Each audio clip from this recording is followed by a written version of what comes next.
Egunon.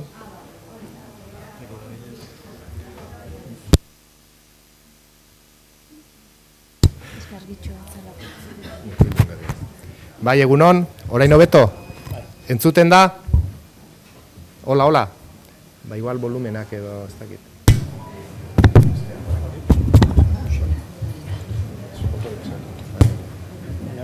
Orain ez lehentzekoen. Norra dira kontrolatzen maila. Denok berdinak jende.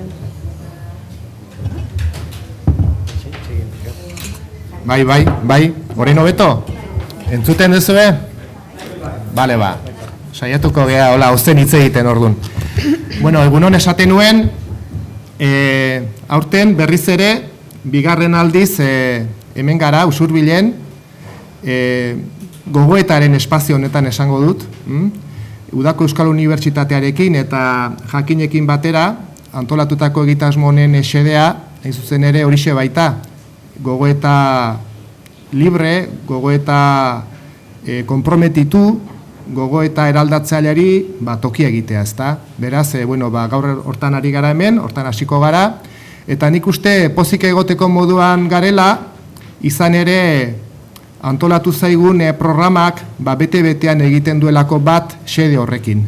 Beraz, ekingo diogu saioari, Utopia, 78-18, iruditeria berrien bila, du izenburu, abiatuko dugun saioak, eta zaintzaren utopia eta utopia sozioekologikoa izango dira aztergai nagusiak, nik uste aztergai iradokitzaileak eta erakargarria direla benetan. Programaren aurkezpen testuan esaten da utopia ja ez dela iristezina den leku hura. Eta antzeko hitzak irakurri nizkion, orain dela gutxi, Jose Etxeberria adiskideari.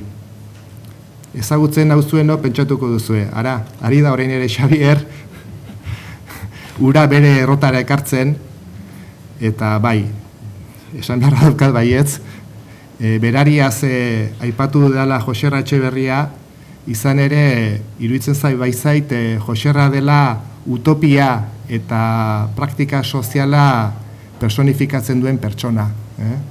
Beraz, bide batez aprobetxatuko dut Jose Etxeberriari besarkada bero bat bidaltzeko, oraindik erretiratu ez den adiskideari. Nere buruari galdetu izan diot nola irudikatuko nukeen herri honen, Usurbilen utopia edo utopiak. Eta aitortu behar dizuet zail gertatzen zaidala, errezago zait, seguru asko, distopia irudikatzea.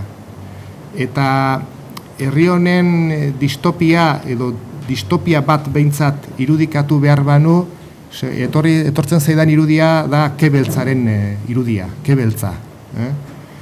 Baina badakigu Kebeltzaren antonimoa edo aurkakoa ez dela berez ke zuria. Eta nik uste hortan dagoela koska. Ez dela bat ere erresa ditugun utopiei, ditugun ametsei forma eta itxura ematea. Baina, ia hemen gauden guztion artean, aditu eta bestelakoen artean, asmatzen dugun iruditeria berriak, asmatzen dugun baita ere, gure irisgarria diren helburu horiei nola heldu, nola iritsi borrokabide berriak, horiei danei forma ematen. Horixe dugu erronka, eta nik uste horretarako prest gaudela guztiok. Beraz, ongi etorri guztiok, eskerrik asko, Udako Euskal Unibertsitatea, eskerrik asko, jakin, gozamen hutsa da zuekin lan egitea, eskerrik asko aldez edo moldez jardunaldi hauetan parte hartuko duzuen guztioi, eta, hementxe zaudete zuen etxean, Usurbilen. Hasi aurretik, pare bat ohar esan edizkizuet, batetik, hotxe bertan sarreran dago Joxan Nartzeren omenezko erregistro liburua. Liburu hori abiatu genuen, liburu horren idazketa abiatu genuen orain dela hilabete indako omenaldi batean, baina liburua irikita dago oraindik, eta nahi duzuenok, aukera daukazue, zuenetik nahi duzuena hor liburu horretan jartzeko. Eta bestetik, esan baita ere, gela hontatik aparte herri hontan gaudela, eta beraz gure nahi alitzatekela bai gaur eta bai bihar usurbilen zehar ibiltzea, azkenean taldea osatzea, eta horretarako baditugula baita ere programaz aparteko saio batzuk, bereziki azpimarratuko nuke Ilunabarrean gauean, 10:00 badaola kontzertu bat, hor herriko plazan, ateri balitz herriko plazan kanpoan ingo litzateke, Joseba Irazoki izango dugu gure artean. Beraz, gonbidatuta zaudete, jardunaldi hauetan ez ezik, egunean zehar ere, herrian barrena ibiltzeko. Hementxe, aurkezpenak ez ditut egin, orain ingo ditut, oso ondo inguratuta nago, nire eskuinean dago Kepa Sarasola, UEUko zuzendaria, eta nire ezkerrean Lorea Agirre, Jakineko zuzendaria. Beraz, denbizi hitza emango diote Kepari, UEUko zuzendariari. Udako Euskal Unibertsitatearen partetik esan behar da, pospozik gaudela. Xabierrek esan du, eta guk ere bai. Azelako indarmetak eta ikastaro hauen inguruan. Eluyar, Usurbilgo, beharkatu. Jakin, Usurbilgo udala eta Udako Euskal Unibertsitatea. Usurbilgo udala, ikusten duzu ez, instalazio ederrak ematen dizkigun hau egiteko. Usurbilgo udala da Jose Anartzeren herria, eta beste hainbat karpen esanguratsu egin dituzten personak, ez? Hemengoa dira, ondo ezagutzen dugu hori. Eta zer esanik ez, Jakin. Jakin, ni gauza gustatzen zaizkite ikustea interneten, baina gustatzen zaizkite ere fisikoki ikustea. Eta ikusten duzu Jakinek azken urtean egin duen produzioa. Eta zelako ekarpen handia, lehen urtean hemen egindako gogo eta saioaren emaitza izan zen alebikoitza urrian atera sana, eta ale hau urtean zehar egin diren ekarpenekin batera dator eta ederto, eta dago ale bat zenbat gara kultur konsumoaren mugak eta hemen gaude, osea honen parean. Nik uste dut Jakinek egiten ari dan ekarpena importantea da. Beste ale bat noranahiko izateko erronka Euskara 50 urte. Ikusi ditugu guk ale hauek ze gogo eta maila planteatzen du, eta gu horrekin maila horretan gaude, haiekin indarra metatzen. Usurbilekin eta Jakinekin. Aurrera. Ia urrirako egongo da olako beste bat, ez? Apostu ona egiten dugu eta pospozik gaude.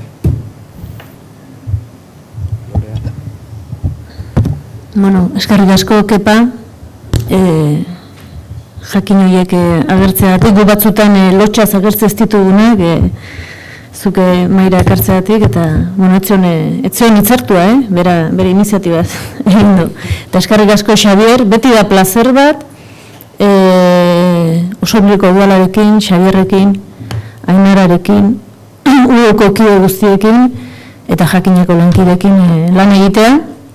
Oso modu errexian eta oso sintonia honean, eta gogoetak partekatuz, eta gustora egiten dugun lan bada. Bigarren urte, hemen gaude, eta Xabierrek esan duen bezala, utopiaren gainean hitz egiteko. Baina ez utopia ez genuke nahi, ez dugu historia aztu nahi, baina ez genuke nahi begirada nostalgiko batean geratzea, kontrakoa. Ia guztion artean gai garen utopia zer den eta bereziki nola egikaritu daiteken eta ze baldintza behar dian horretarako nolabait elkarrekin konpartitzeko. Gaur goiz eta arratsalde izango da, saioa eta bihar goizez, orain goizean utopiaren alde diferenteak ikusiko ditugu, lehenengo Amaia Lasak egingo digu nolabait, 78ko gazte izandako ark egindako ibilbide personal eta gogoetaren eta bere lan saiakera eta poetikoaren bitartez nolabait azaldu, zer izan zen eta nora iritsi garen horrelako saiakera bat egingo dugu, eta ondoren Alba Garmendiak utopian aditua denak, esplikatuko digu, ezta? Utopiaz zer ulertzu izan dan, zer ulertu daiteken, zer dan guri komeni zaigune utopia. Eta Eduardo Apodakak berriz, utopia hoiek, edo ideia desiragarri hoiek, edo begitantzen dugun gizarte hori, nolabait beharrezko duela, baldin eta egikaritzen hasiko bagara, iruditeri bat sortzea. Guztiok nolabait, guretzat desiragarri izan daiteken mundu bat sortzea eta konpartitzea, eta gero horrek nolabait praktikara eramatea, edo praktikara eramateak ekarlitzazken talkak eta arazoak eta gatazkak, ongi etorria guztiak, horiek nola izan daitezken.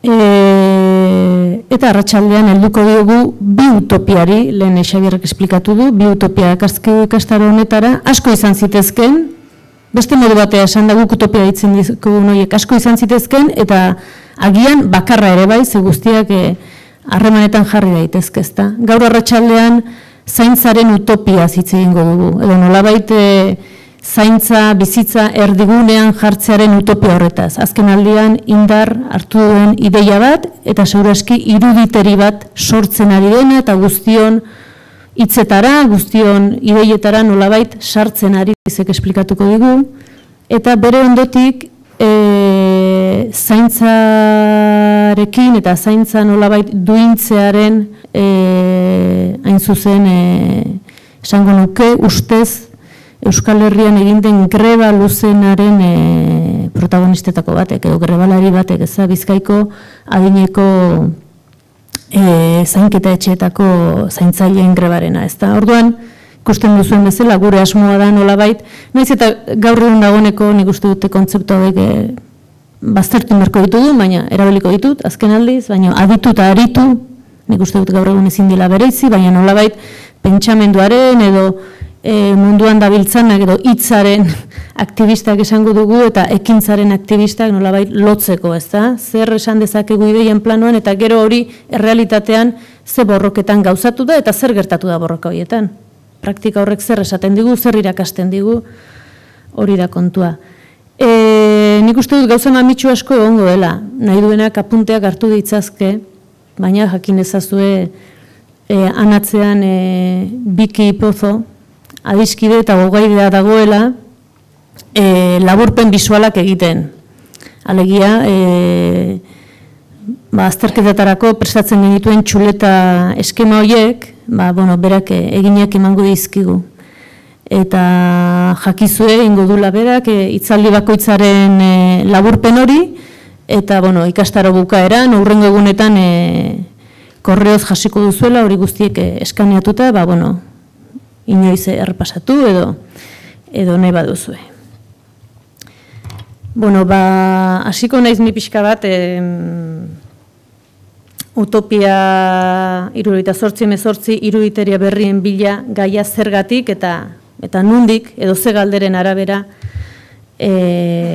planteatu dugun azaltzen. 78a nolabait data mitiko bat bihurtu zaigu, eta bereziki maiatza eta bereziki Paris. Baina, seguraski etzen bakarrik maiatzean izan, seguraski etzen bakarrik 78an izan, eta seguraski etzen bakarrik Paris izan, Berlin izan zen, Praga izan zen, Mexiko izan zen, urte batzuk lehenago, beranduago gauza asko gertatu ziren, besteak beste beti gertatzen dira gauzak, naiz eta denboraren joanak eta begira perspektiba horrek batzuetan markatzen dituen, historiografiak markatzen dituen alako esango dugu aldaketa gune batzuk edo gauza berriak ekartzen dituen gune batzuk, ezta? Eta baita Euskal Herrian ere. Eta Euskal Herrian ere segurazki esan beharko genuke 78a adina hamarkada erabakigarri bat izan zela, bai aurretik eta bai ondoren. Eta Euskal Herrian ere nolabait iritsi zirela, iparralde, hegoalde, modu diferentean, segurazki, Parisen, Berlinen, Pragan, Mexikon planteatzen ari ziren aldarri berri batzuk, baina guk geure histori propio batean ere ari ginela, aldarri horiek gerora ekartzen edo geure aldarri propioekin ari ginela. Eta hor, aipatzeagatik eta guztiok dakizkigunak ikastole mugimendua, hamarkada batzu lehenago hasia, baina 68an erabate bizi-bizi dagoena, euskera batua eta helduen alfabetatzea, euskal kantagintza berriaren sorrera, parentesi artean, Amaia Lasak orantxe esan dit, etxe honetan Zumeta bizi izan zela, eta kantagintzarekin betera, Oteiza eta Zumeta eta guzti horien gaur taldeak, eta nolabait iruditeri berri artistiko, baina ez artistiko bakarrik, baizik eta gizaki berri baten esperantza zuten mugimendu kulturalak, ezta. Literaturaren modernotzea, txiardegirekin eta hortik aurrea beste askorekin, hizkuntzaren gaineko pentsamendu berri bat, sekularizazio prozesu ikaragarri bizkor bat, etaren armatzea, Burgosko epaiketa urte batzuk beranduago, langileen mobilizazio ugariak, beranduago edo hortxe, 70-an Lemoizko zentral nuklearren aurkako borroka, irauten duena 80ko hamarkadaraino, feminismo abertzalearen sorrera, lehen aldiz, bereziki iparraldean, hegoaldean ere bai, baina iparraldean modu indartsuago batean, hegoaldean frankismopean bizi ginelako, frankismoari lotu da errepresio garai ikaragarri bat alor guztietan, eta nolabait garai zahar baten amaiera eta berri baten sorreraren esperantzan zegoen herri bat zen gurea, ez? Baita ere beste leku batzuetan. Galdera litzateke orain esperantza horiekin zer gertatu dan, ezta? 78ko udaberri horri, jakinda zabalagoa dela, eta ez dela 78a justu, eta hori, baina utopia hitza lotze zaio zuzenean, ezta? Esan izan da, 78ko mugimendu horietan eta pentsamendu eta aktivismo horretan utopiari zentzu berri bat eman zitzaiola, ez? Ez zela ordura arte pentsatze zen utopia lortu ezin den gauza hori, baizik eta utopia egunero egiten den zerbait da, edo utopia nolabait kritikoa eta askatzailea eta eraikitzailea izan behartzela nolabait aldarrikatu zen garaia izan zela, ez? Eta neurri batean urratsak ere eman ziren horren inguruan. Beraz, hori da, utopiaia da ez da izango iristezina zen leku ura. Nolabait, iritzi dezakegun edo, bide horretan gutxienez sinistera eraman gaitzaken helburu bat baizik, ezta? Eta zentzu horretan bada hor agian utopiaren pentsamendu honetan idea garrantzitsu bat izan ditekena, eta da posible denaren zentzua zabaltzen dela, eraldatzen dela eta hausten dela. Eta hori da iruditeria berri bat sortzea alegia, zer da posible. Eta ezinezko den hori, hautsi eta esan hau posible da, ezta? Holakoetan nik uste dute ematen dela diskursoaren zartatzea, txikitze hori edo zirrikituak zabaltzea esateko hau posible da, ezta?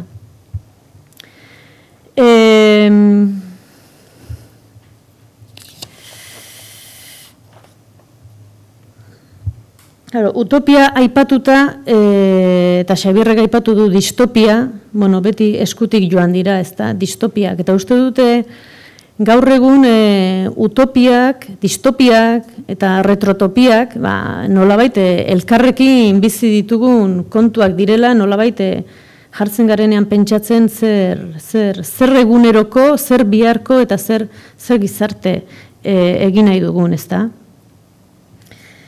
Retrotopiak esaten du eta nolabait iragana hobea izan dela beti, edo iragan jakin bat hobea dela, eta ara itzuli beharko genukela, ezta? Retrotopiaren ideia hori, ez? Nolabait, inoiz paradisu galduetatik gatoz, ezta? Inoiz eduki genuen herri bat, leku bat, gizarte bat, kolektibo bat, bizikera bat, oraingoa baino askoz bizigarriagoa, eta ara bueltatu beharko ginateke, ezta? Eta bestea da, ifrentzua, utopiarena distopia, ezta? Alegia, etorkizuneko edozein leku imaginatzen dugula, eta hau da egunero orainain modan ditugun telesailek esaten digutena, etorkizuneko edozein leku imaginatzen dugula, gaur egunekoa baino asko okerragoa da, izango da. Eta beraz, esplizituki esaten zaigu, onar dezagun mundu hau, ez dagoelako hau baino mundu hobeagorik. Horrelako kontuekin, nolabait, geure iruditerian txertatzen dian irudiak dira, ezta, ideiak dira. Eta uste dut joera hauek indarrean daudela.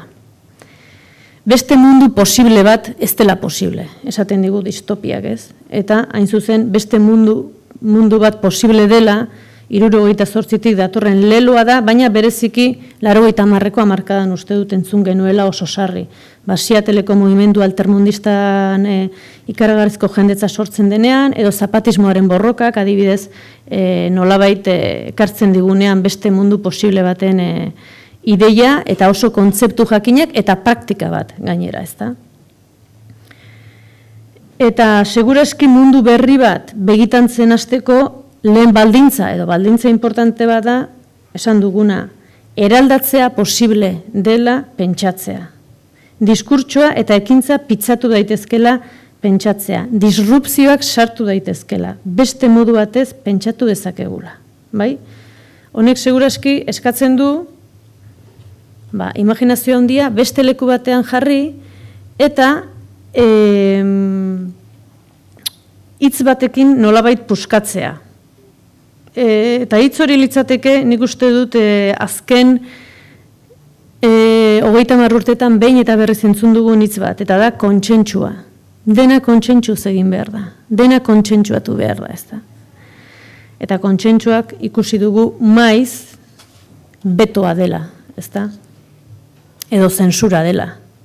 Alegia, kontsentsua ez dela desberdinen arteko adostasuna, baizik eta indar gehien duen haren adostasuna edo adostasun ezarria, ez da. Orduan, kontsentsua hausteak edo kontsentsuan ditugun ideia asko eta ukiezin bihurtu ditugunak seguraski ukitzen eta berpentsatzen hasteko ausardia izan beharko genuke.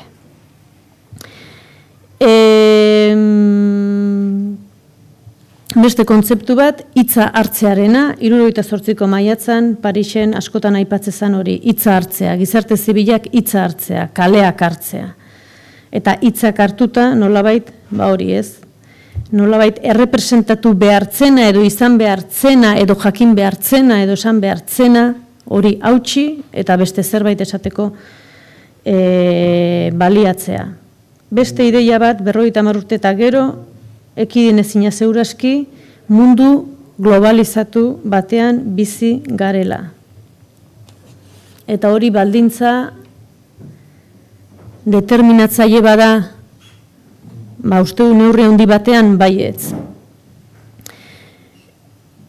Eta neurri batean gainera globalizazio horrek edo gaur ezagutzen dugun globalizazio nagusiak esaten digu globalizazioa kapitalismoari lotuta behar duela izan.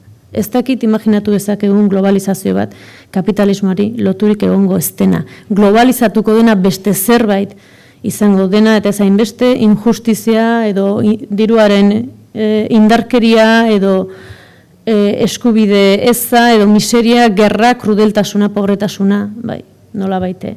Hori dena beste zerbait globalizatuko den mundu bate posible da. Beste puntu bat interesgarria iruditzezat, jardunaldi hauetan erantzuteko, nola transmititu dezakegun, izan duten esperientzia politikoa garai berri hauetara. Garai berri hauek zaildia definitzen, besteak beste, segurazki globalizazioaren garai hauetan, bizitzaren aldaerak ezagit asko edo gutxi diren, oso antzera biziko gara denok, baina baitere aldaera diferenteak leku eta une berean gertatzen direlako. Orduan, ni batzutan esaten dut, oso gizarte despolitizatuan bizi gara, belaunaldi despolitizatu bat dator. Eta aldiz hurrengo egunean esan dezaket kontrakoa ez belaunaldi berria oso politizatua dago, ezta. Baina, hor uste dut badagoela, pentsatu beharko genuela, nola transmititu esperientzia politikoa. Geurea, besteena, eta hori nola iragan bestei, nolabait, erabil dezaten, ukatu dezaten, deuseztu dezaten, aberastu dezaten, baina segi dezaten horretan. Boltanski soziologoak esaten du, ideia bezala, interesgarria iruditzezat, kapitalismoaren espiritu berria, hitz egiten duenean, 78ko maiatzak ekarri zituela iruditeriara hainbat ideia, ez? Eta horietako bat zela, Eta uste dut gaur egun oso txertatu egon litekela, baina aldaera makurrenean behar bada, alduntzea edo emantzipazioa 78an proposatzen zela sormenaren bidetik, bai? Alegia, imaginazioa boterera esatezan hori, eta sormenaren bidetik norberaren bizitza kolektiboak sortu, bersortu, eta nolabait, proposamen artistiko-politiko baten zeran, ezta? Eta hor sartzen ziren, bizimodu eta bizikeren anistasuna onartzea eta malgutasuna aldarrikatzea, ezta? Eta nolabait, Boltanskik esaten du, 50 urte geroago, hain zuzen, bizimodu eta bizikeren anistasuna eta malgutasuna kapitalismoak bere egin ditu balio hoiek guk ustez iraultzaileak zirenak eta bazirenak, baina gaur egun bihurtu direla azken finean neoliberalismoak indar hartzeko iruditeriaren ideia batzuk, ezta? Alegia, etekin ekonomikoen mende jarri direla bizimodu eta bizikera anistasuna eta malgutasunaren ideia, ez? Horregatik esaten du, gaur egun autoerrealizazioaren ideia, autoesplotazio bihurtu dela, autonomia, autoprekarizazioa eta anistasuna azkenean elkarren arteko lehia gisa planteatzen digula neoliberalismoak, eta bizikeren malgutasuna dela 24 orduko agenda, 24 orduko konexioa, sarera, disponibilitate osoa edo zertarako, bereziki lanerako, baina baita beste edozein ekimenetarako. Alegia, merkatuak dena jaten duela, ezta? Eta dena diruaren, biolentziaren menpe jartzen duela. Bueno, txeren marrazkiakin elastikoak egiten dituen bezala merkatuak eta saldu, lenguasteko albistea da, H&M, erropa dendak ikusiko zenuten, atentzioa mantzian, etaren logotipo duen t-shirtak egiteko goizegi otezen edo, pentsatzen jarria omen dago.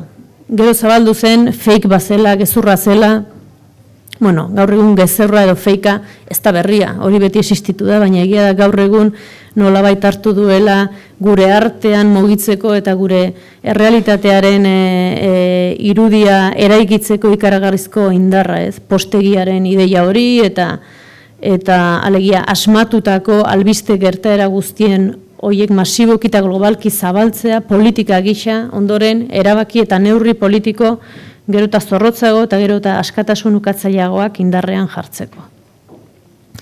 Beste ideia bada jasangarritasuna dagoeneko ez dela jasangarria. Eta nik hau Xabier Ayerdiri entzun nion, nuen dela urte asko, esatezun, krisi humanitario eta krisi ekologiko batean gaude, eta amildegiragoaz txaranga batekin dantzan.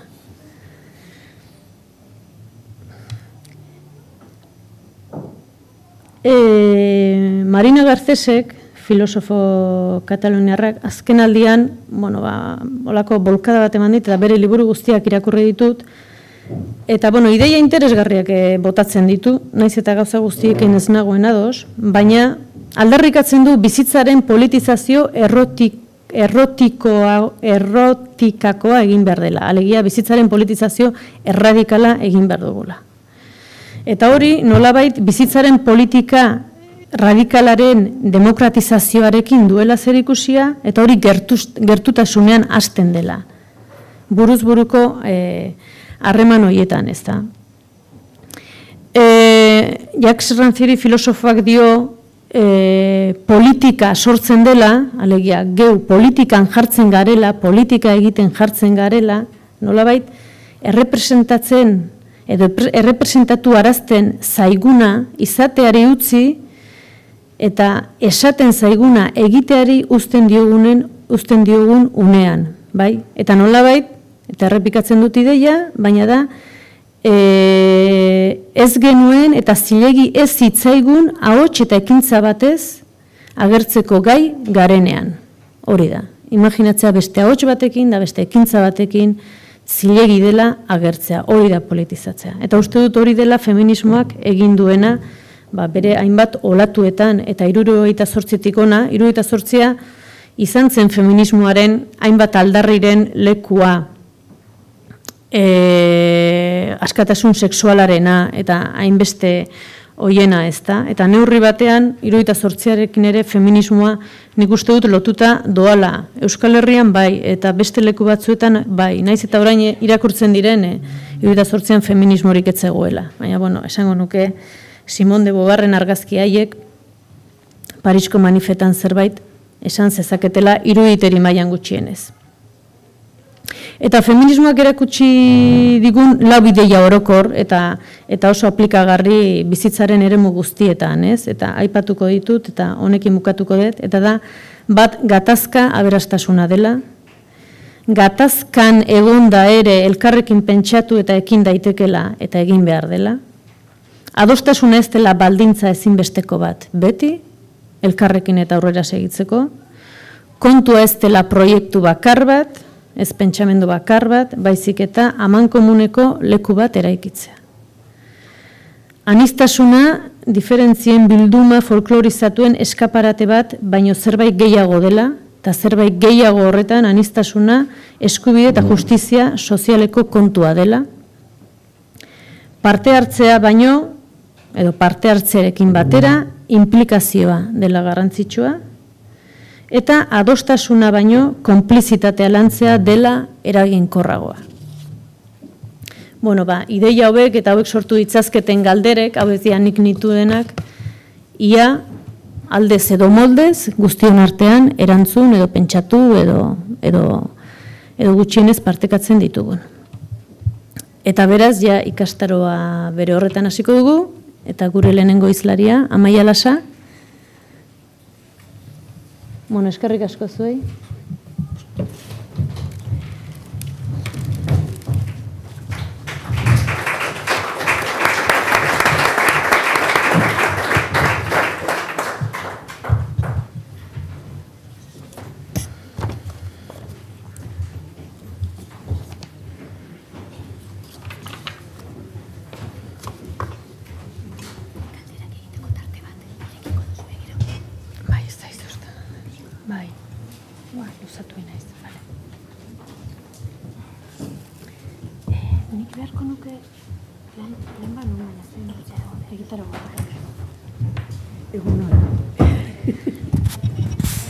Egun hona, Amaia.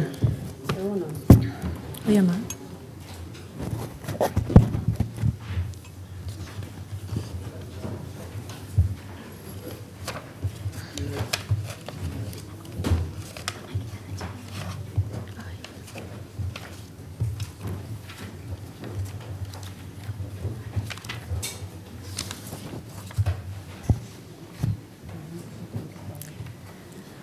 Bueno, Amaia Lasa,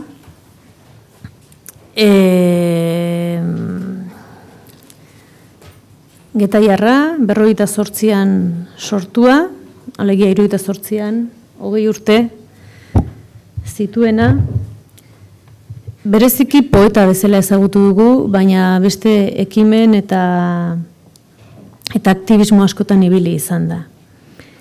Guretzako, Amaia Lasa importantea da. Guretzako norentzako diot. Bueno, esango nuke hemen gaudenon guztiontzat, baina pixka bat mugatuz guretzat importantea da Amaia Lasa, euskal feministontzat, nolabait berak 71an bere poesien bidez, lehen esan dudan pentsatzea posible zenaren diskurso edo zirkulo horretan zirrikituak sortu zituelako, ez da? Eta bereziki generoari begira, edo feminismoari begira, edo emakumei begira, ez? Amaiaren poesia neurri handi batean bide berri bat irekitzen du, fundazionala da, zentzu horretan, emakumea protagonista agertzen delako, lehen aldiz euskal literaturan poesia horietan. Segurazki, berak esplikatuko digu, ez da, baina horrek badu zerikusia, noski, guztio gara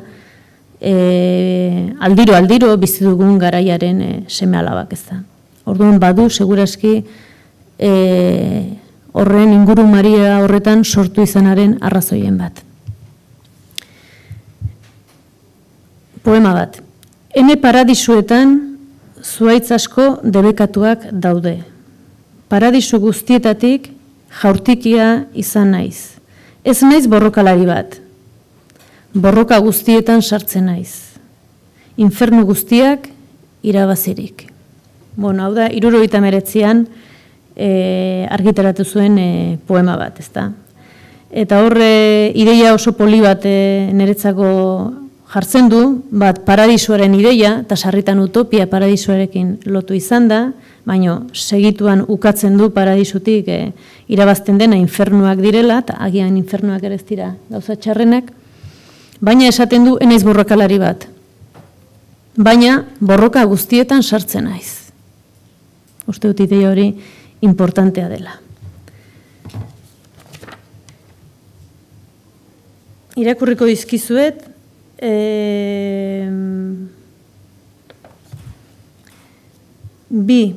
beste bi poema, guretzako fundazionalak, Amaiarenak, 71koa. Nereak ez diren lurralde hauetatik ihes egin nahi nuke. Nereak ez diren urra hauek alde batera utzi egin behar ditut. Aitz sendoaren biribiltasunean nire bizitzaren hitza lortu nahi nuke. Biribiltasunean, sendotasunean, aitzaren gainean A, E, I, O, U berri bat esan nahi nuke. Alegia, hizkuntza berri bat, iruditeria berri bat, mundu berri baten zirrikitua zabaldu nahiko nuke. Beste poema bat urte berekoa, jangoiko guztiak ukatzen dituen emakume bat naiz. Atzo zeruko jangoikoa ukatzen nuen, gero infernukoa eta gaur lurreko jangoikoa ukatzen dut. Dotrina guztien aurka altxatzen naiz. Sekularizazioa eta bestelako, segurazki, hegemonien kontrako aldarri bat. Eta azken poema, interesgarria baita ere guretzat, honela dio, ez emakume, ez ama, ez eme, ezin izanik. Itzal tantolak sapaiaren ertz hartan jarraitzen zuen, beste ertz bat behar zuen, baina beldurtuta beti bere ertzean jarraitzen zuen. Itzal tantolak beti ertz hartan ezin handiturik, ezin zabaldurik, argia ezin sorturik jarraitzen zuen. Ez emakume, ez ama, ez eme, ezin izanik. Guretzako poema importanteak, eta uste dut, zera bat, arnasgune bat, zabaldu zutenak. Amaia, egun hon. Zer da zuretzat utopia? Utopia, orain dela 100 urte den gauza berbera, existitzen ez den leku batera joatea, iristea. Eta ez dago utopia bakar bat, utopia asko daude, gizartea oso komplexua delako. Bai, hola. Bai, guain hobeto? Gizartea oso komplexua delako, eta orduan aldatu behar ditugun gauza asko daudelako. Hori da utopia niretzako. Zuke zure poemetan askotan aipatzen duzu paradisua. Badu harremanik utopia paradisuakin, izan du, hasiera batean gero agian aldatu da? Noski, zer idei? Ni beti pentsatzen dut gauza bat, eta da, gure gizartea teknologikoki hartuta amestu etzuen zea dela, eta asko amestu zuen, ez? Amestu duen gizarte badela, ez? Teknikoki hitz eginez. Eta sentidu horretan, ez da ala gertatu edo oraindikan gizon, emakume, gizarte emakumen arteko harremanetan. Orduan, hori da geratzen zaigun erronka. Harreman horiek aldatzea, beste modu batea bizitzea. Zu persona utopikoa kontsideratzen zara? Nik ez dakit horrela zehazt esateko pertsona bat utopikoa den ala ez. baina utopien atzetik ibili naizela beti, bai. Orain, gauza kuriosua da, zezuk horra ipatu dituzun poemak idazterakoan, nik oso gazte idatzen dituen, 17-18 urtekin, eta hori pixkat hausnartuz, ni ez nintzen konstiente, eneukan konstientziarik, bueno, bai bere osotasun guztiaren konstientzia ez neukan, 17-18 urtekin.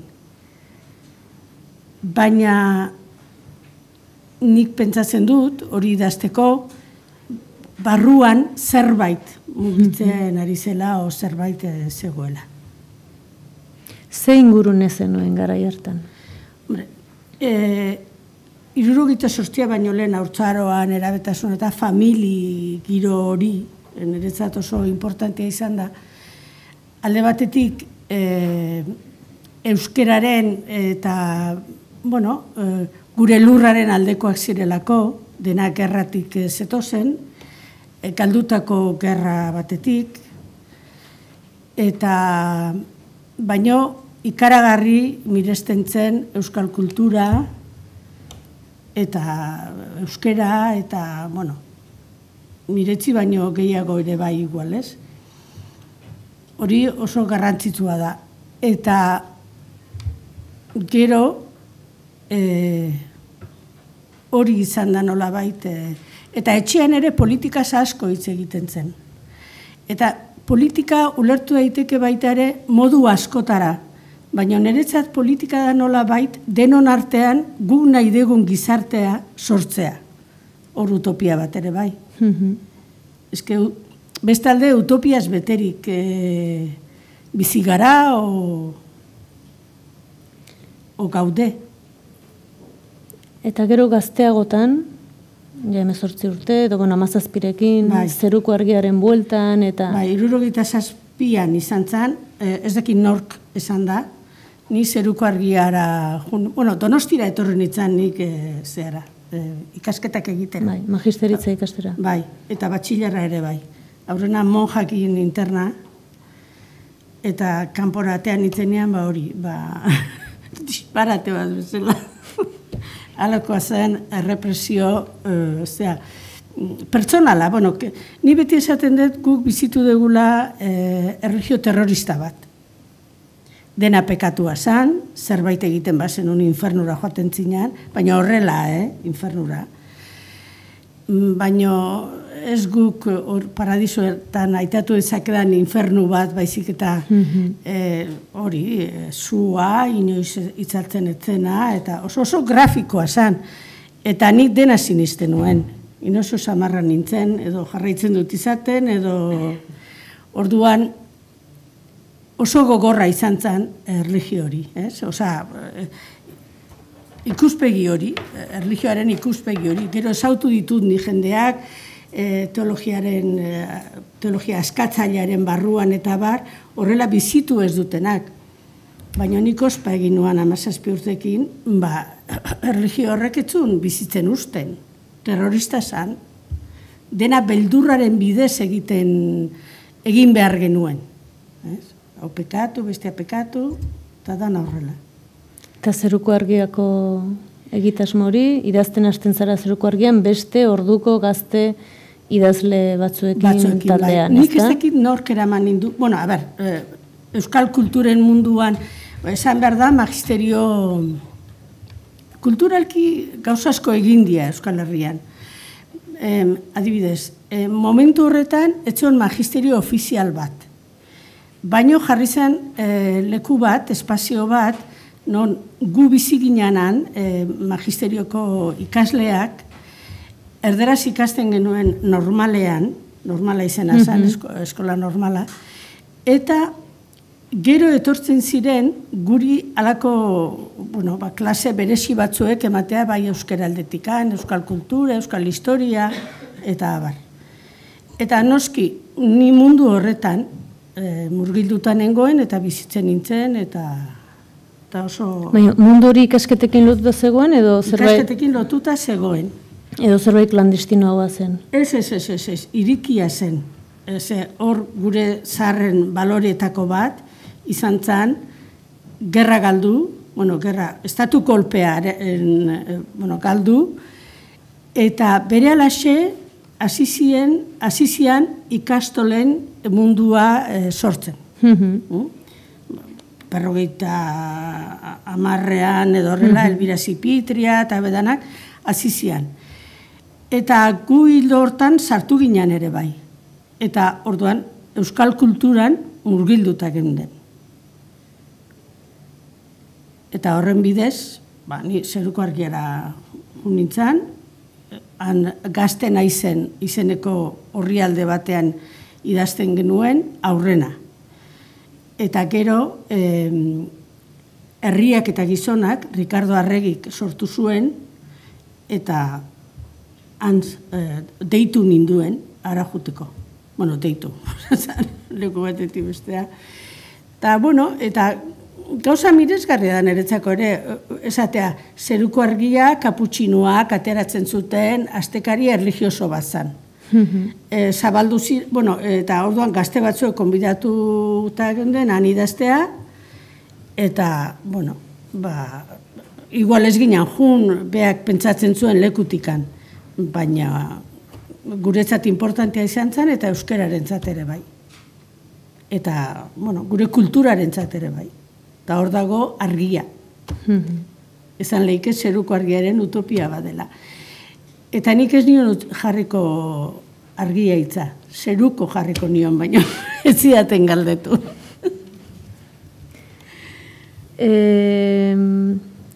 Parisko 78ko maiatza ez da. Horren berri, nola izan zenuten frankismo garaian iristezan, etzan iristen, iparraldera joate zineten? Bai, gu Zeruko Argiakin egiten genuen gauza bat, 800 peseta jasotzen genitu hilean, denontzako, ez?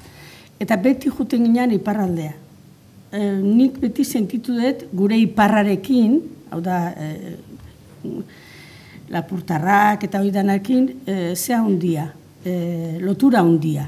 Eta elkartzen ginen, hori baino lehen, etxian, Radio Paris egonean, entzuten genuen labegeri, eta nolabait iparraldeko kulturen berri genekigun.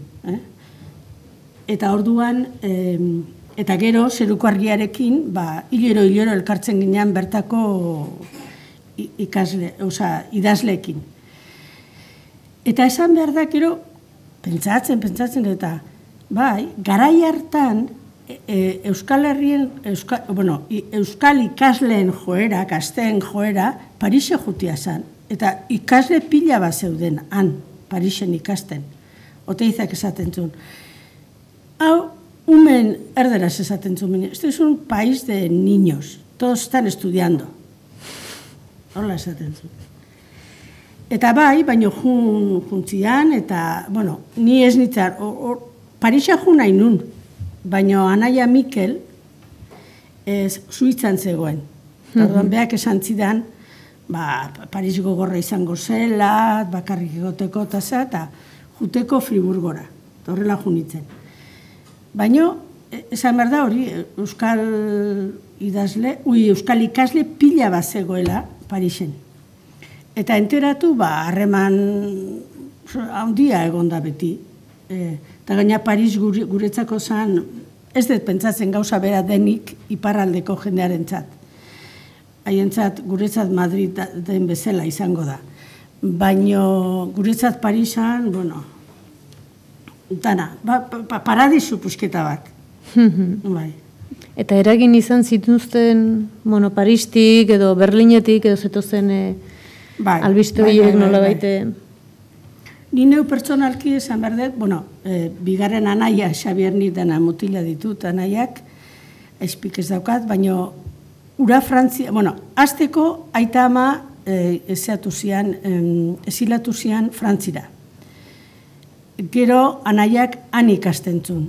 Eta momentu hartan Frantzian zegoen movimiento kultura, intelektual, uradana, ekartzen zuen etxera. Eta guk, uradana jan, goze ikaragarriarekin. Ze Frankoren garaian, nola esango zut, oso kulturalki eta sentido guztietan, oso mundu pobre batean murgilduta geunden. Zapaltzailea, bai, baino pobrea ere bai. Gogoratzen naiz, guk magisterion filosofia ikasten genuen. Orduan ere monjeta junitzen, lehen da biziko urtea egin un monjetan. Eta eskolastikatik ez ginen pasa, nola da, Santo Tomas de Aquino. Hortik aurrea, ez zuen ezer resistitzen. Eta orduan, horrekin esan da dizut, oso pobrea zela dena. Zer egiten genuen zeruko herrian ere? Gehieno frantzesa nola bait bagenekiun. Eta dizionariok hortzeuden, eta akup de dizioner, frantzesak esaten duen bezala, irakurtzen genituen bertako errebistak, eta horren bidez, noski maiatzaren 78a, zuzenean izan gabe ere, baino, informazioa geneukagun oso hurbilekua. Eta gainera hemen, Euskal Herrian, telebista frantzesa ikusten zen. Eta orduan, momentu horretan, oso irikiak zeuden, gero asko espabilatu dira, bitartekari gizeak, komunikabideak, baina momentu horretan oso irikia zen. Itxi zuen zeituan, ni gogoratzen dut zea bat, ja 78ko maiatza bukatzear zegonean, De Gaullen mitin bat, o De Gaullen hitzaldi bat entzutea junginan, lagun baten etxera, Donostiara, eta, tipua oso irikia zan, baino burges irikia zan, eta konturatu zenean bide zabalarek noa eraman zitekeen, orduan dana isten, eta telebisteko programa beak ere ikaragarria aldatu zian, horrekin gogoratzen nahi. Bienango gerra, garai hartan bizirik, zutan zegoena, irratian entzuten genuen, bienko ez dakinoa junda, irabazi du Jotximinek ez dakize. Gero, ni gogoratzen naiz, Irakeko lehenengo gerra guk sortu zutenean, eta erasoa, horitana txi egontzan, ez dakinean ez zertaz enteratu ere. CNN bakarri juntzan. Zorionez, gero egon dira zenbait periodista. Ezin due nahi duen guztia egin poderean daudenak. Ezin duetena tapatu eta estali. Lortuko duen momento batean. Baina zenbat periodista ausarta eta zeakin akordatzen naiz momentu honetan hola parentesis bezala, Chelsea Marnin. Horiek puskatu dute hori dana. Baina gure garaian, 78, 70, eta beranduago ere bai, hori oso irikita zegoen. Beak ere igual etzean konturatzen. Mila Belaxe konturatu zen. Konturatu bezain laizter ikaragarri aldatu zen. Ordu hartako Parisetik aparte edo Euskal Herriaren neurri batean edo leku batzuetan edo ekimen batzuetan bere gizarte behar bada frankismo peko errepresio horretan eta nolabait gris edo normalizatu edo ze horretan, baina hor bada zegoen eraldaketa eta borroka eta zera ikaragarri bat, ez? Nola gogoratzen duzu hor, gauza asko gertatu zian, hasi jartzeatik, 60tik, 70 ikaragarrizko gauza mordo bat gertatu zian, kulturalki, politikoki, errepresioan. Euskeraren batasuna azpimarratuko nuke, zein importantea izan zen. Eta gu ikaragarria gera euskaldunok, geneukagun nazioartean ospea handia zuen linguista bat, eta zan Koldo Mitxelena. Eta beraz izan hitzaldiak eta ematen, gogoratzen nahi seminarioan eman zuen bat. Eta han nolabait jarri zitu, Aita Bilasante zen momentu horretan Euskaltzaindiko zuzendaria. zuzendari esaten da, bestekin nola.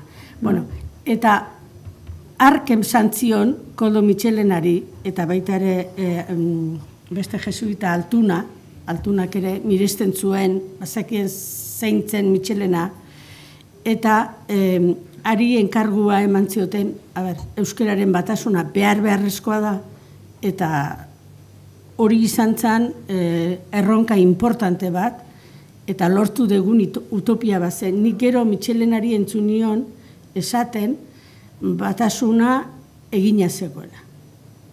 Gauzatu zela.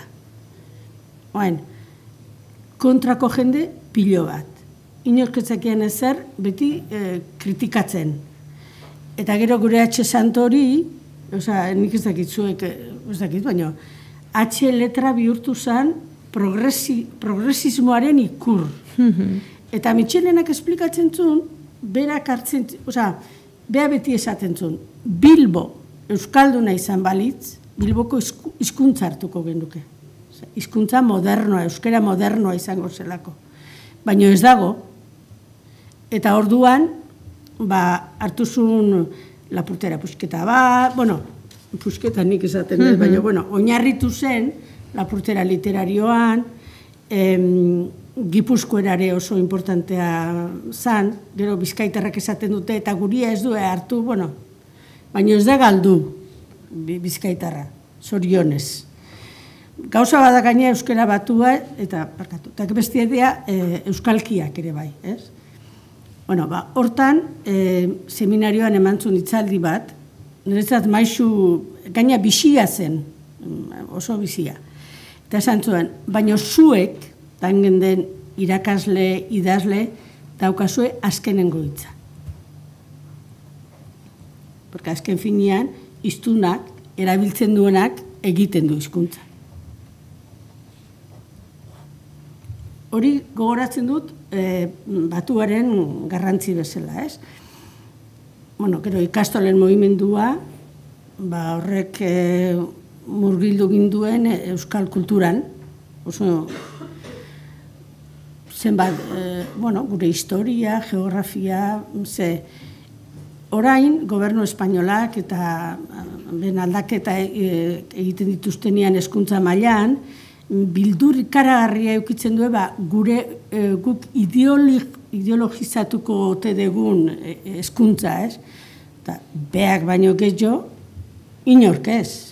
Ze gu, nik ikasitako historia eta pila bat gainea, izan zen, rekonkista. Ez dakit nola esaten den euskeraz. Rekonkista. Orduan, moruak botain behartzian, horko ikurra zen erregina katolika hori, eta denbora guztian, Espainia, eta ez ginen beste inor resistitzen, guk ez ginekiun ezer Euskal Herriari buruz. Etxean ikasitakoa, eta hori beldurrakin ikasitakoa. Ze, gerraren beldurra hortzeon barruan. Orduan, ikastolen bitartez, sartu ginen poliki-poliki, gure... Eta, anekdota txiki bat, inspektoriak etortzen zian, aurrena, bakizu etxetan egiten ziala klaseak, ez da? Eta orduan gela batean zeuden, eta inspektoriak etortzen zian, eta ume guztiak iskutatu egiten zian. Ni lagunak ditut, ni baino gazteagoak hori egiten zutenak. Eta gero batian, inspektoria etorri zen ni Lasarteko ikastolan nengoen, eta tardarka, nahi bildurra ematen dira inspektore guztiak. Eta orduan esan zian, pero hablan ustedes de Euskadi? No, esan nionik. Eta mapa bat zegoen eta esan nion, no, pues solo decimos que vivimos aquí unos vascos, orduan nion marra bat Euskal Herriti Barcelonaino. Bai goitik eta bai beti. No, de aquí eta bat txikillo. Baina alako beldurra geneukagun, inspektori eta... Eta gaina, ilegala ginen, ikastolak danak. Gero poliki legalizatzen juntzian, baina ilegala ginen.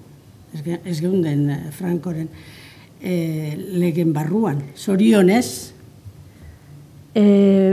Gogoratzen duzu Txabi Etxeberritaren hilketa? Bai, oso ondo. Nola izan zan, ze kolpe ekarri zuen edo nola bizi izan zen duten, zer gertatu zen hor? Zerbait aldatu zen, zerbait ez dakit, importantea gertatu zen. Bakizu Txabi eta Sarrasketa Donostian zeudela. Eta guk ezagutzen genuen, ez ginakiun, baginakiun da ez ginakiun. Bados. Eta orduan, Txabi izan zen, esaten zuena, beste pauso bat eman behartzala, eta, bere teoriak, eta burruka armatuan sartu behar zirela. Neri momentu hortan ere gogoratzen naiz, alako zea bat intziala, baino, ni ez nengoen barruan eta horrek aurrera jarraituzun. Eta gero gogoratzen naiz, hiltzuenia, peak aurrena pardinez akatuzun, gero haien atzetik juntzian, eta Txabi suertatu zen hilda. Eta Sarrasketak igezintzun, baina gero harrapatu egin zuten. Eta ni gogoratzen detena da, Jose Etxeberrita etorri zala, bere anaiaren gorpuaren bila. Eta Donostiko, portuan ginen. Eta elbarria zen, polio eman zion Parisen zegoela ikasten, eta orduan, beak komentatu zuen, hemen joa, poeta bat, hemen ez nigatik, elbarritu bat eta existenzialista bat, nigatik. Eta horrela etorri zen bila. Eragina, denok ezagutu dugu gero hori nola jundan ze gogorra izan dan borroka armatu hori, eta oraindikan bukatu da erabat, baina hor daude presoak. Hezkuntza aipatu duzu, ikasi zenuen hezkuntza, magisteritza ikasi zenuen, eta hor ere nolabait eraldaketaren edo utopiaren bide bat heldu zenion, erabaki zenuenean Nikaragua orduan sandinismoa gobernu hartu zuenean, nolabait beste hezkuntza mota bat, beste gizarte bat lortzeko hezkuntza baten utopia horren atzetik, edo ez? Bueno, esan behar da, ikastolen mugimendua ja izan zela, erabat, indarrean zegoen eziketa edo hezkuntzaren beste alde batean. Eta orduan, nik gehien maitatu nuena eta maitatzen dudana Freinet eta Celestin Freinet eta egokiena irutzen zaidana dalako. Baina, gero etorri zian Paulo Freire, Brasildarrak eta hori danak. Orduan, eta gero hemen beti eginen, iraultza egin nahian eta iraultza egiteko, eta, urtean 2 manifestazio genitun. Bat, maiatzen bata eta bestia berrieguna. Eta maiatzen batian harrapatu ziguten gaina, gintuen. Eta, ez erretzan berezirik gertatu, Melito Manzanaz zegoen, eta gogoratzen naiz Irungo bat juntzala, eta berarekin naizala elkarrizketan dezan, si vuelves, te parto el alma, zantzion. Nik entzun nuen hori, hanengoela ere bai. Hezkuntza ikuspegi berri horrekin, eta beti, nola esango izut, utopia edo gizartea eraldatzeko amets horrekin, enteratu nintzen nik Nikaraguan izan zela, iraultza bat. Hori izan zen 1979an, eta ni nintzen urtebete beranduago. Baina nolabait ezagutzera, ikustera, ikastera zertzen iraultza bat. 3 urte egin genituen, batez ere, analaba izan nuen, eta iparraldeko mostru hori gobernua, ez jendea. Ze jende asko etortzen zen estatu batuetarra, laguntzea, eta bar. Gogoratzen naiz, eraso arriskua egontzen egun batean, etorri ziren kristau munduko apaiz eta monja batzuk, galtzamotxetan eta ni flipatzen, ez? Eta errezatzera etorri ziren mugara eraso gertatu ez zedin. Izugarrizko presioa egintzen. Baina, esan behar da, Reaganek mercenario pila bat ordaindu zuela eta barruan izugarrizko gerra eta izugarrizkoak egiten zitula.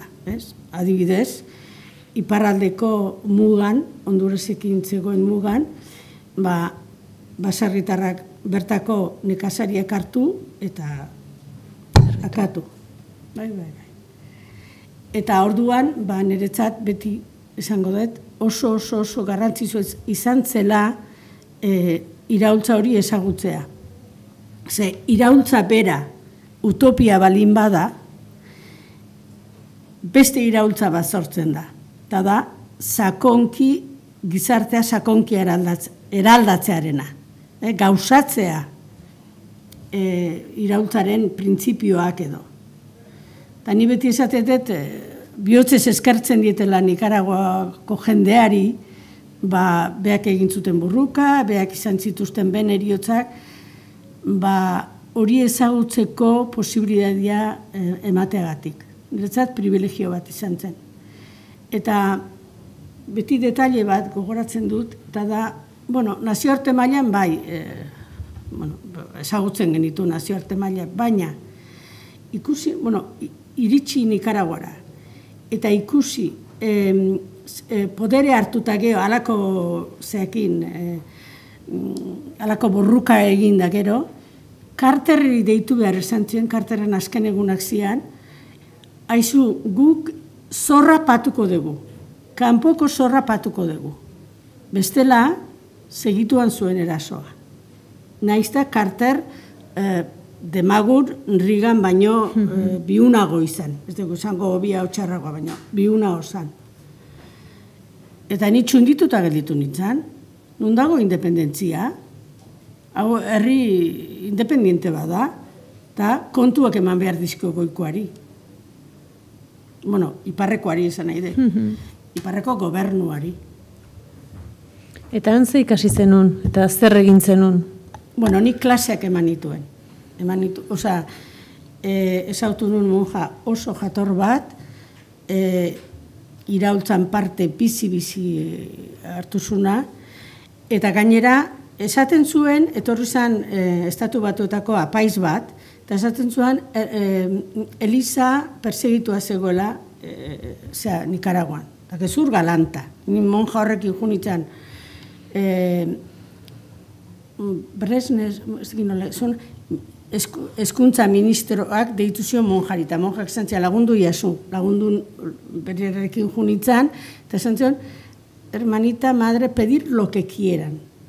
Monja kolegio bat zan, eta beak apoiatzeko prezeuden. Nikaraguako, nian hezkuntzan lana egin nuen, baita ere.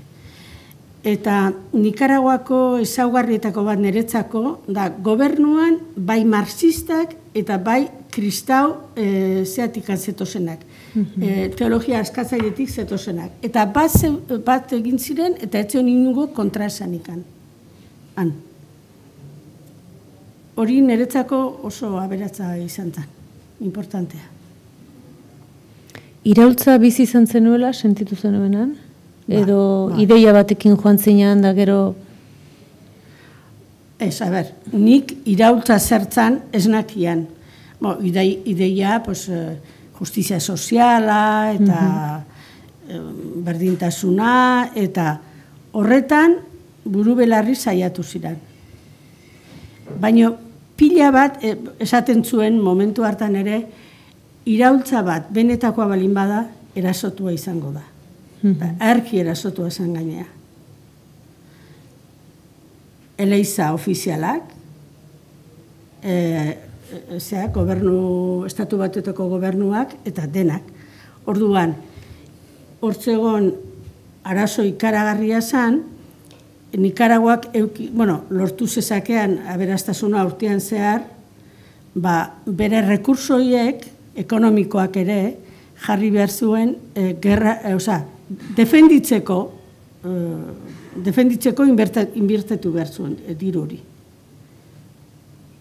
Eta hori karagarria esan. Orduan, egiten ziren txertaketa, kanpainak juten ginean danak, gero konfiskatutako nola izena du finka horiek, esaten zian Domingo Rojinegros. Rojinegros zian bandera, sandinisten bandera, ez? Eta orduan, juten ginean, kafia jasotzea, iparraldean nengoen, leku freskoa nintzen, eta kafia jasotzen, gero, hezkuntza doain egintzian, hezkuntza eta zea, osasun zea hori edanak, doain jarri zian. Eta egintziren gauza asko. Eta gero gogoratzen naiz nik, sandinistak hauteskundea galdu zuen lehendabiziko urtean, denok porrotorren barruan, nila hemen nengoen orduan, baina dana ematen zuen gaizki egintzala. Eta orduan estatu batuetako laguna ditut, eta bizi dira oraindik, oin Mexikon daude, eta esaten zuen, ez da egia, gauza on asko egin dira, alfabetatze kanpainak, osasuna, hezkuntza, gauza on asko egin dira, oain. Hori ez dakit, baina zen nahi dut, akatzak egin zirela, seguru. Pertsona orok bere ekintzetan ez dutana ondo egiten, sekulan. Gero hartu duen deriba Daniel honekin diferentia da, baina jende jatorrasko jarraitzen du. Adibidez, han zegoen ministro importante bat, planifikazioko ministroa zen, Henry Ruiz, Xavier Gorostiaga Bilbotarra, planifikazio jesuita zen, planifikazio horren barruan zegoen, Xavier hilda dago, baina Henry Ruiz, hasi zian ian abek, gauzak partitzen ben artean, eta hankaintzun, eta hor da bil, borrokan jarraitzen du. Eta Nikaragua eta gero, iparraldeko... Ez, Nikaraguara baino lehen junitzen ni. Aurretik estatu batuetan egon zinen. Niretzat oso interesgarria izan zen nazio hori ezagutzea. Jendea, nik uste eta asko ona zala. Konfiantza zeukaten, baina nik uste egin nu. Luther King, haren Malcolmek, informazio leporatzen ziren, alderdi komunistekoa zen, eta leporatzen zion polizi zuri bat hiltzea. Momentu honetan, badago ere, periodista da bera, mumia du izena. Eta horreire gauza bera, da nahi. Leporatzen die, beti, polizi zuri bat hiltzea. Horretara amatza 30 urte. Beste bat badago, Asata Sakur, arki gezitea lortu zuen. Kubara. Eta Kuban dago. Orduan, noski informazio hori geneukagun, baina nik ez nun uste Harlengo auzoa, hain txiroa, hain pobrea izango zenikan. Eta hori da. Oain esan didate, eraikuntza pila bat egin dituztela, eta oso ondo dagoela. Baina lehen ere, leku oso ederra zan. Baina, hipismoa, ematen du hemen, errebelatzen dana, eta gero galtzen balin badezu, hor bai izartzen zela benetako infernu batean. Zergatik? Nik usten dut, zigortua zarelako. Nolabait aprobetxatzen dute, altxaintzea, oain, lehen baino gehiago zapalduko zaitut. Eta beti etortzen zait, Haitiren irudia. Ze, Frantziako iraultzan, Haiti, iritsi zen Haitira iraultza hori. Eta Jakobino beltzak deitzen ziren. Eta oin, bueno, pobreenetakoa da, zapalduenetakoa.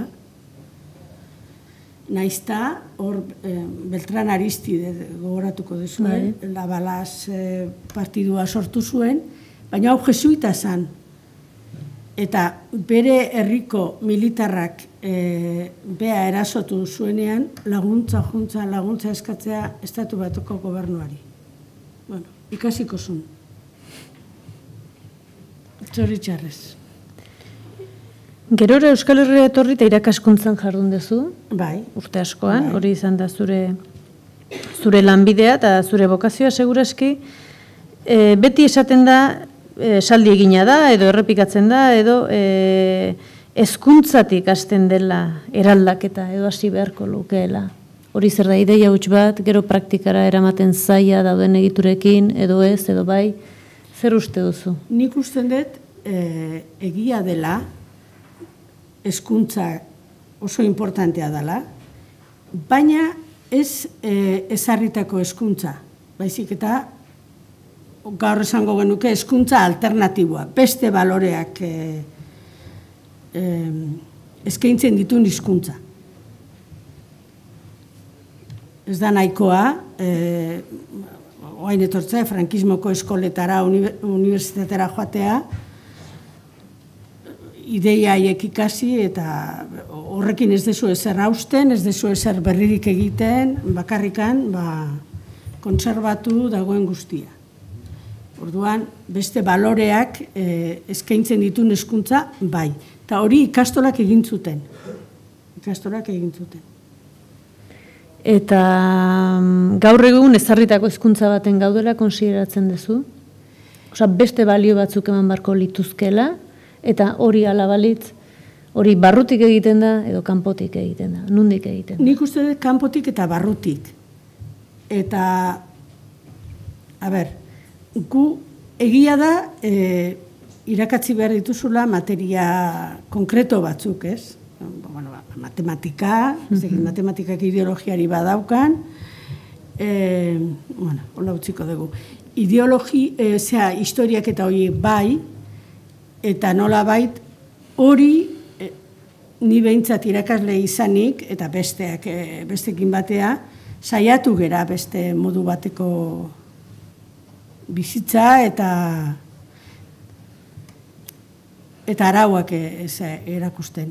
Eta arauetako bat, azkenengo urte, bueno, nik klaseak ematen ditun azkenengo urteetan, arauetako bat edo baloreetako bat, zan gure lurra kontserbatzearena.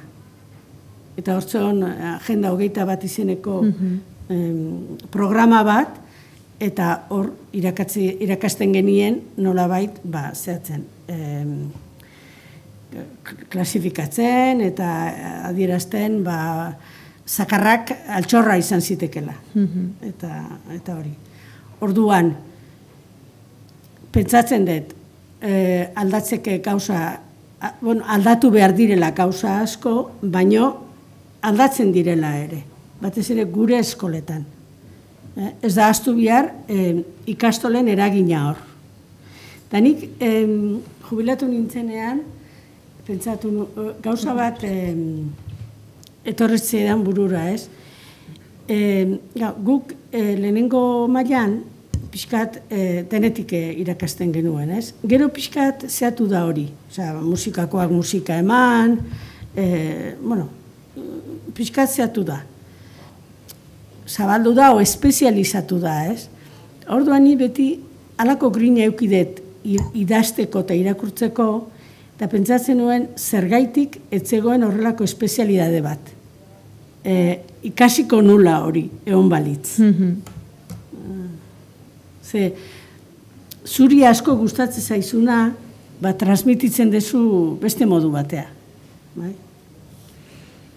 Azkenengo galdera bat, azkenengo galdera egingo dizut. Hasieran esan dezu nolabait gaur egungo gure gizartearen erronketako bat berdintasunarena dela, ez da?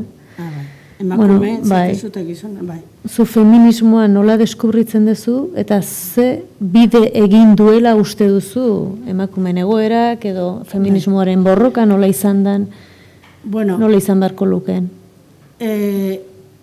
gutxi gora bera, 1970 urtiekin oso txarra naiz, ez? Baina garai haietan egontzan lehertze bat. Gaur egun egon den... Parekoa. Parekoa, bai, parekoa. Eta hor gaina gogoratzen naiz, abortoa, dibortzioa, bueno. Baina, hortara iritsi baino lehen, gauza asko mugitzen dira. Hori da, ni gogoratzen naiz orain baino lehen, galdetzen zidatenean zerbait feminismoari buruz, da nik aldarrikatzen nuen sozialki, zerbait baliman nintzen feminista nintzela, da esatzen baino nola? Hori ja pasata da, ja emakumeak lortu du ezea da. Bueno, hortze honez da bai da, guk esaten genuen ezet, bueno, beti esaten nien ezet, eta zertan egongo da feminismoa? Eta ni pentsatzen nuen, bakoitza bere lekuan, edo taldeetan, lana egiten egongo da, eta ikusi dugu emaitza. Eta nik hor azpimarratuko nuken utopia lortu gabea oraindikan, da emakumearen alduntzea. Ez dago, bueno, duela urte batzu ezkerostik, neska gazte bat, nerabe bat, esango dizuna, nik gaur bihar eskonduko naiz, eta etxeko ander bezala biziko naiz. Nik usten dut hori aukera bihurtu dela. Inor ezin da behartu jokabide zehaz bat eukitzea. Hau da, etxeko andre, edo higienera, edo baizik eta aukera berdintasuna. Aukera izatea. Eskubide berdinak eta aukera berdinak ere bai. Eta hor pauso handia eginda. Falta da? Pilo bat. Pilo bat, oraindikan, gizartea aita eragile, patriarkal baten barruan bizigera, eta jarraitu behar da. Beraz hori da, beste utopia bat. Bai. Bueno, hemen utziko dugu, itzaspertua, eta guain, tartetxo bat, Amaiari uzin galdera egin nahi badio zue, kafea hartzera juna aurretik.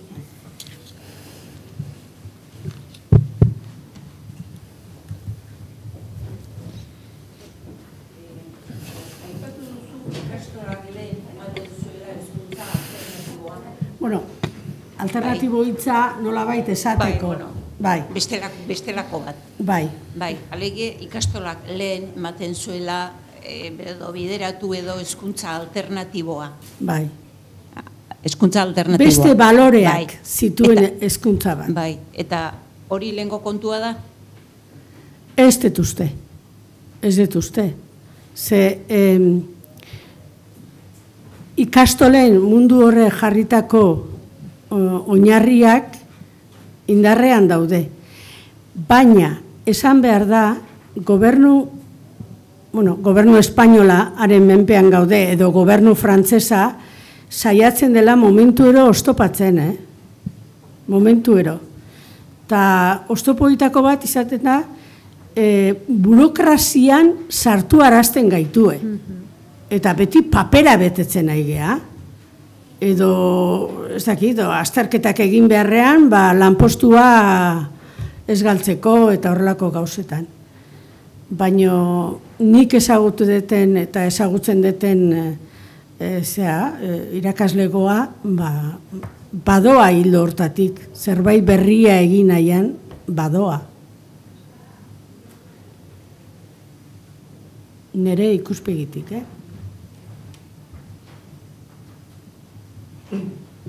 Amaia, zer uste duzu Daniel Ortegari buruz, gaur egun Nikaraguako gobernuan dela? Desente irakurri dut, eta azkena Biento Zurrek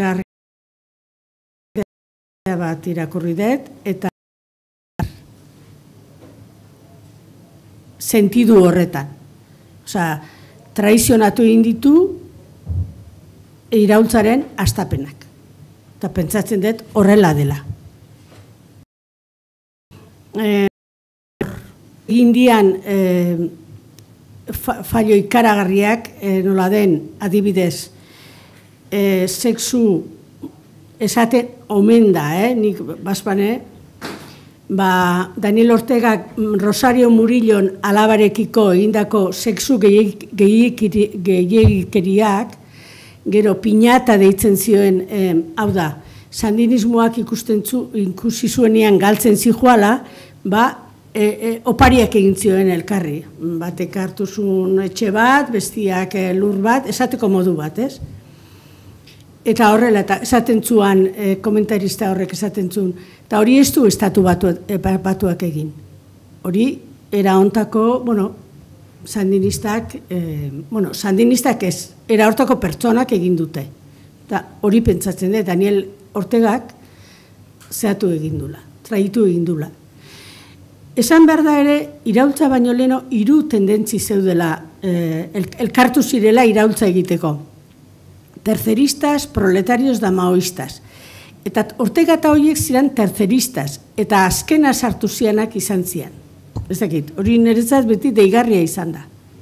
Oain, defensa ministroa Humberto Ortega, hori Kostarrikan dago, elbarritua zan eta gerran, eta anaiare hilda badute Camilo Ortega.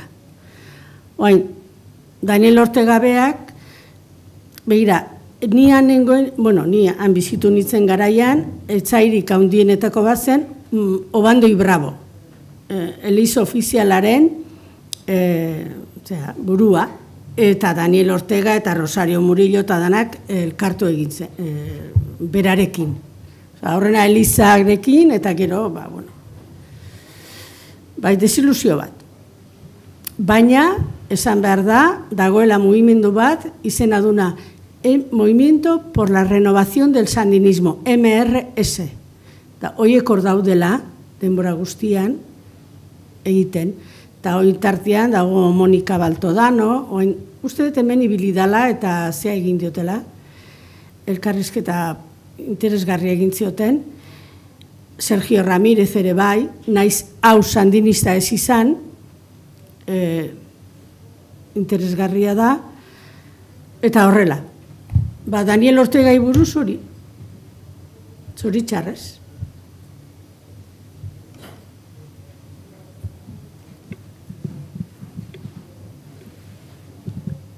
Bai, nik galdera baino komentarioa. Lorearen hitzaldiaren hasieran, aipatu duzu 78ko utopia horiek Euskal Herrian, adibide bezala ikastola mugimendua aipatu duzu, eta gerora, oraintxe lehendabiziko galderaren arira, Amaiak aipatu du, beste balore batzuen hezkuntza sustatu izan zela eta oraindik sustatzen dela arlo horretan. Baina aldi berean, antzematen duzula, burokratizazio dinamika bat, estatuak berak elikatzen duena, eta baita ere, lanpostua mantentzeko kultura komodadu bat, eta horrelako gauzak ere badaudela, ez? Azterketak, denbora guztian... Bai. Nire komentarioa horren arira zen, mugimendua dena nola gero instituzionalizatzeko, egonkortzeko, joera batzuk dituen, eta zen neurritan utopiaren bidea galdu, edo bidean utzi, edo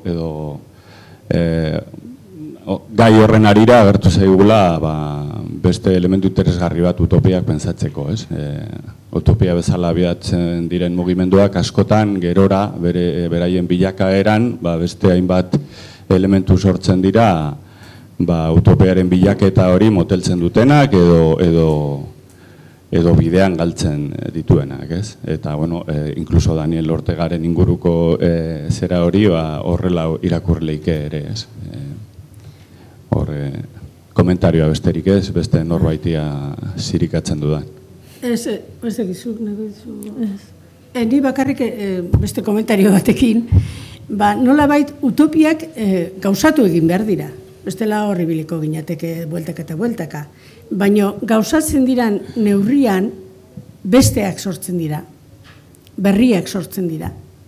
Eta berri horien atzetik edo bila joan behar garela pentsatzen dut.